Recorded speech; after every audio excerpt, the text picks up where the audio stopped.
Good evening to you. The worst storms for more than a decade have caused devastation across the south of England today.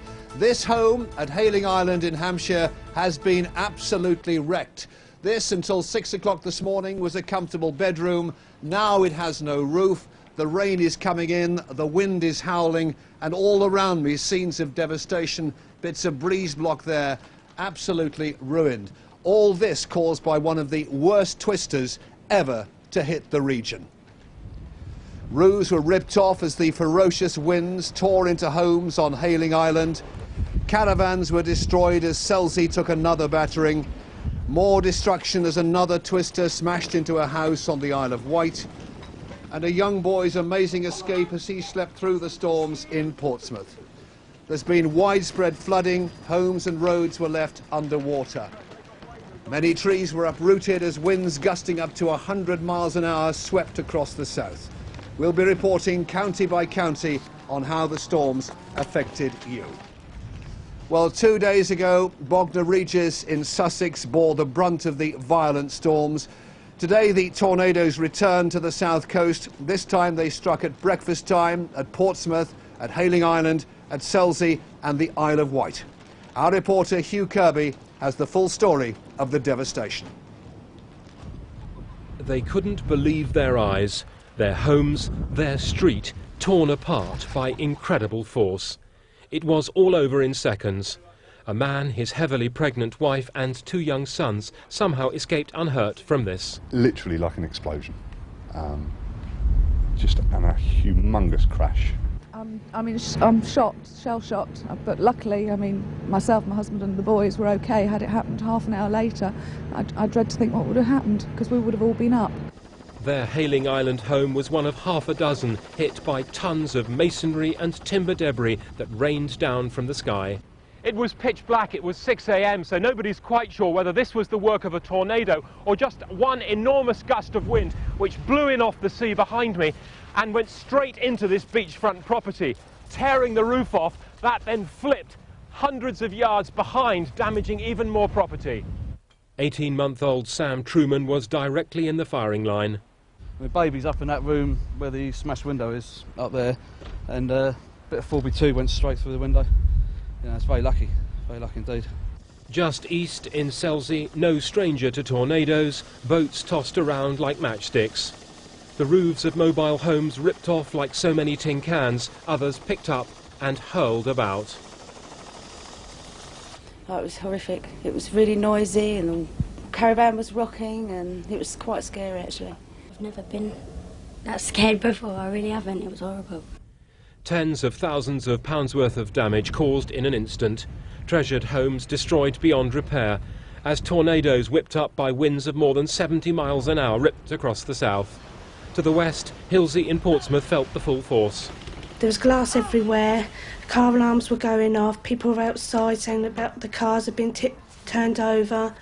Samuel was fast asleep and all of a sudden the slate went through the window, so I grabbed hold of the cart, tipped the cart and grabbed him, but he was very frightened. One story illustrates the power of this storm.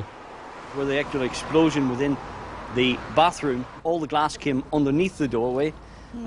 We couldn't actually open it because of the vacuum between what was happening outside and what was happening inside the room.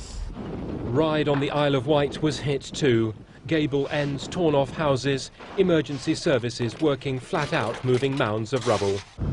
But it was Hayling Island that was in the eye of this great storm. It's going to be months before the mess is cleared up.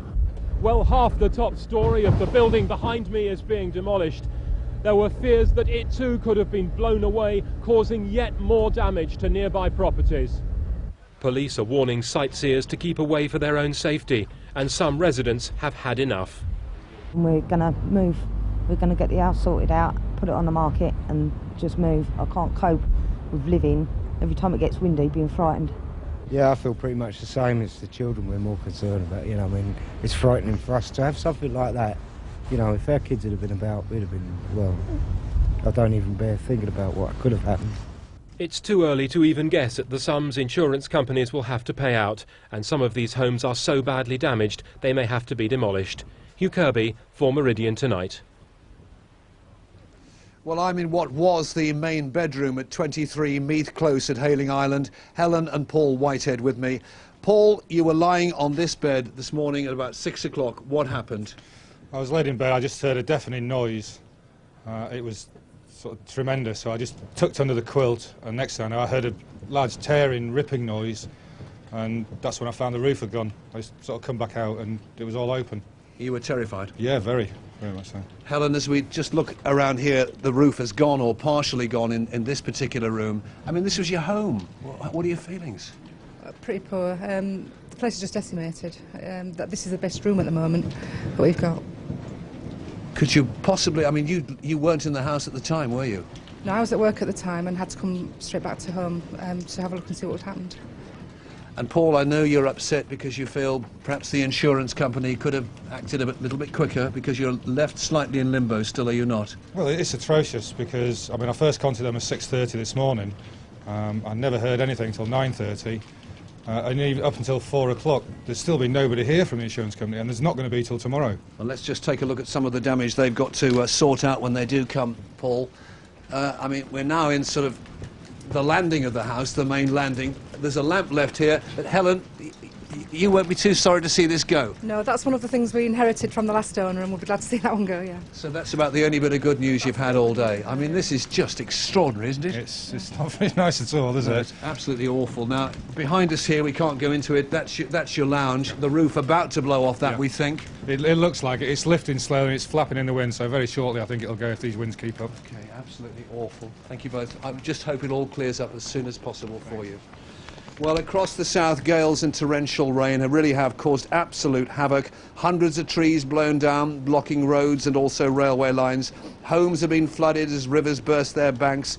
Drains failed to cope with the deluge. The clear-up is going to cost absolutely millions of pounds in a region which has already been badly hit by the elements in recent weeks. In the first of 4 regional reports, Amy Aitchison now reveals some of the chaos that's facing Hampshire. One man was killed at Hindhead on the Hampshire-Surrey border when a tree came crashing down onto his car, while at Hockham near Chandler's Ford, Matthew Whale was lucky to escape with his life after this 100-year-old oak tree was ripped from the ground outside his home. We've had storms before and the trees have survived. It's just a shock really, that one's gone. I'm glad it didn't go the other way, because it would have gone straight through probably my bedroom probably. So I'm glad about that. In Southampton, they had to move a container from a main road after high winds tossed it like a toy into the path of motorists. At Eastleigh, more drivers faced problems when what looked like a puddle in the road in fact turned out to be more like a lake. While at nearby Albrook, a torrent of floodwater left many homes flooded out. The street was turned into a mud bath. 5 o'clock we were up. It was coming down as a stream opposite.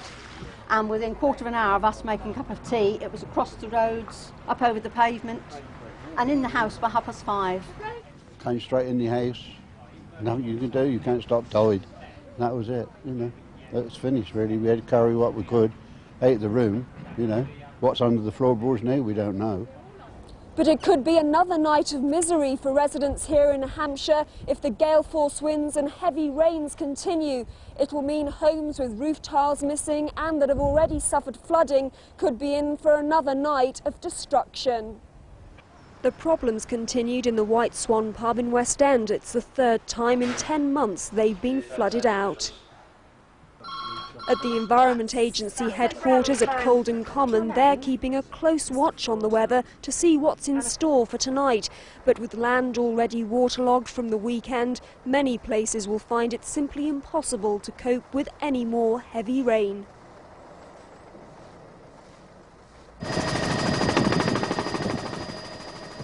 From a helicopter high over Henfield, it's clear that Sussex is once again underwater. Heavy rain and high seas have combined to pile misery upon misery.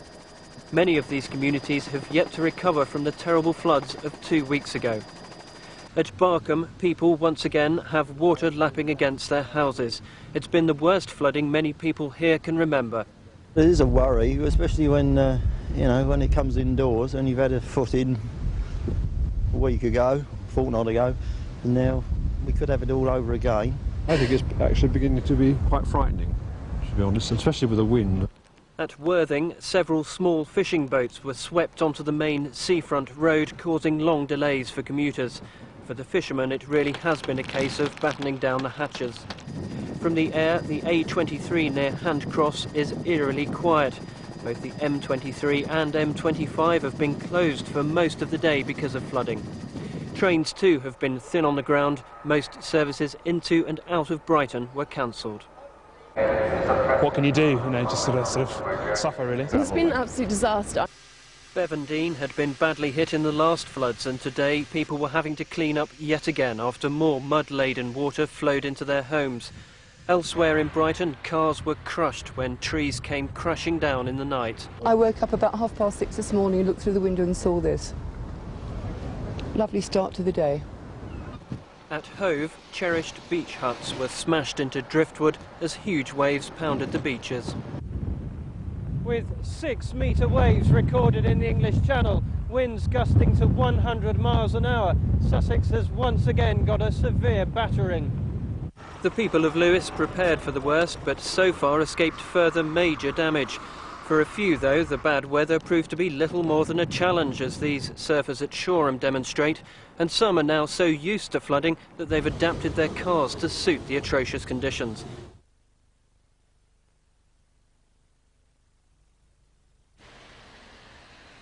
This was the scene as drivers attempted to get to work on the Isle of Wight. The main road between Ryde and Newport was underwater. High winds brought down trees on other major routes and people were advised to stay indoors. We've had something in the region of 50 trees down on island roads and in private property, and many main roads have been closed. Near the Needles, winds were gusting up to 100 miles an hour. Ferries were cancelled and links to the mainland were severed. At Cowes, the seafront became flooded as strong winds lashed waves against the sea wall. Meanwhile, residents in Ryde, the scene of recent severe flooding, prepared for a repeat performance. Playing fields turned to lakes as the water began to rise. It's just the stress that it puts you under. You know, every time it rains, you think you're going to get flooded. You have to move the pets upstairs. You have to try and save what you can. It's just, you know, it completely upturns your life, really. Temporary pumps were used to prevent Monkton Mead Brook, the source of the last flood, from taking over. As high tide came and went, the battle was won, at least this time. People living in this area have been lucky this time, but the fear of flooding remains. With the winter setting in, what the next few months will bring and how much heartache it will cause has yet to be seen. Dave Russell in Ryde for Meridian Tonight. Almost every corner of Dorset woke up battered, bruised and scarred after the nighttime onslaught from the weather. Many commuters left their homes in rural areas, many without power, only to find their way to work in the towns blocked by fallen trees. Often there was no way round. It was either sit and wait or turn back round and head for home.